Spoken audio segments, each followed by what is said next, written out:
ভালো হয়ে যাব হুজুর, ভালো হয়ে যাব। কালকে থেকে শুরু করো হুজুর, কালকে থেকে। ওই কালকে ওর জীবনে আর আসে নাই, চিল্লা এখন, ঠিক কিনা?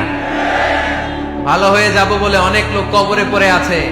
আগামীকাল থেকে নামাজ ধরবো বলে বলে বসে থাকা লোকগুলো এরকম কবরে পড়ে আছে, ওদের জীবনে আগামীকাল আর আসে নাই।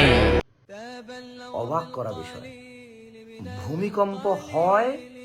আল্লাহ নবী সাল্লাল্লাহু আলাইহি ওয়াসাল্লাম বলছে যে ভূমিকম্প হবে গান বাজনা মানে বাদ্যযন্ত্র ব্যাপকতা হলে, নর্তকীর নাচ ব্যাপকতা হলে, আর মদ পান সহজ হলে এবং ব্যাপক হলে তখন ভূমিধস হবে, আকৃতি বিকৃত হবে, ভূমিকম্প হবে। আর ভূমিকম্পর নিউজই হয়, ভূমিকম্প সম্পর্কে যে তথ্য ইউটিউবে যে দেখতেছি নিউজ চ্যানেলে, এই তথ্যই দিচ্ছে ব্যাকগ্রাউন্ড মিউজিক দিয়ে। তাহলে মাটির নিচে বরফ আছে, বরফের প্লেট আছে, প্লেটে প্লেটে ঘষা খাইলে একটা প্লেটে সহ্য না করে সরে গেলে তারপরে ভূমিকম্প হয়, এটা সবাই বিলিভ করতেছে। কিন্তু এখানকার মুসলমান আমরা কেউ বিলিভ করতেছি না যে বাদ্যযন্ত্র আর নর্তকী বেড়ে গেলে, নেশা বেড়ে গেলে ভূমিকম্প হয়। তাহলে কিন্তু ওই ভূমিকম্প নিউজে মিউজিক থাকতো না।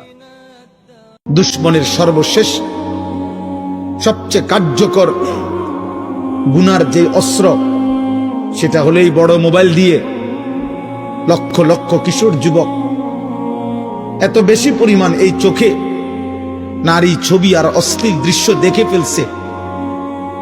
16 বছর বয়সে, 18 বছর বয়সে, এত কম বয়সে এত নারী দেখার কথা ছিল না। তাবিজ ঝুলাবেন না, তাবিজ ঝুলাতে বিশ্বনবী নিষেধ করেছেন। যে তাবিজ ঝুলায় আল্লাহ তাআলা ওই তাবিজের উপর তাকে ন্যস্ত করে দেয় আর বলে আমার রহমত তোর থেকে তুলে নিলাম, দেখি তোরে কে বাঁচায়। এজন্য আজ থেকে তাবিজ যা আছে ছিঁড়ে ফেলবেন। তবে কিছু কিছু স্কলাররা বলেছে ছোট বাচ্চা যারা নিজেরা এখনো আয়াতুল কুরসি পড়ে, সূরা ফাতিহা পড়ে নিজেদেরকে ফু দিতে পারে না, মা বাবা কতক্ষণ ফু দিবে?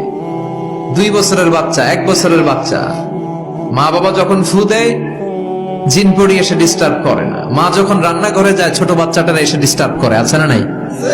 তো এই ছোট বাচ্চা নিজে সূরা ফাতিহা পড়ে ফু দেওয়ার আগ পর্যন্ত, নিজে আয়াতুল কুরসি শিখে নিজেকে ঝাড়ফুঁক শিখার আগ পর্যন্ত ওই বাচ্চাদেরকে ফর দ্য সার্টেন পিরিয়ড, ক্ষণিক সময়ের জন্য তাবিজ দেয়া যাবে।